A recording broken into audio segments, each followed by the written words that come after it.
আসসালামু আলাইকুম, কেমন আছেন সবাই? জয় শ্রীরাম। ভালো আছেন? দোয়া করবেন আমার জন্য। এই দেশে বাস করতে গেলে সনাতনী ধর্ম মেনেই বাস করতে হবে, নচে হিন্দু চারা কারো এই দেশে বাস করা চলবে না। তাই বলছিলাম সনাতনীরা এখন এবং সনাতন ধর্মকে প্রতিষ্ঠা করুন। তাই আপনারা সবাই ভালো থাকবেন, সুস্থ থাকবেন। আল্লাহ হাফেজ।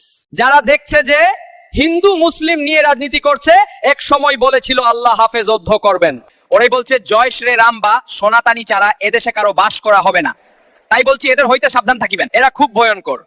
তাই আগামী নির্বাচনে বিবেক বিবেচনা করে আপনার মূল্যবান মতামতটি জানাবেন ইভিএম এর মাধ্যমে। আজ যারা চক্রান্ত করে আমাকে হারিয়েছে, তারা আজ হারে হারে টের পাচ্ছে যে আধীর চৌধুরীকে হারিয়ে কত বড় ভুল করেছে। মিগ্রেন্ট ওয়ার্কার জন্য শুধুমাত্র আমাকে ছাড়া আর কাউকে পাশে পাচ্ছে না। আমার এখানে যত পরিযায়ী আছে, আজ ইউসুফ পাঠান তাদের জন্য একটি কাজও করছে না। তাই আপনারা আগামী 2026 নির্বাচনে আসলে দেখবেন এবং আপনার মূল্যবান মতামতটি ইভিএম এর মাধ্যমে জানিয়ে দিবেন।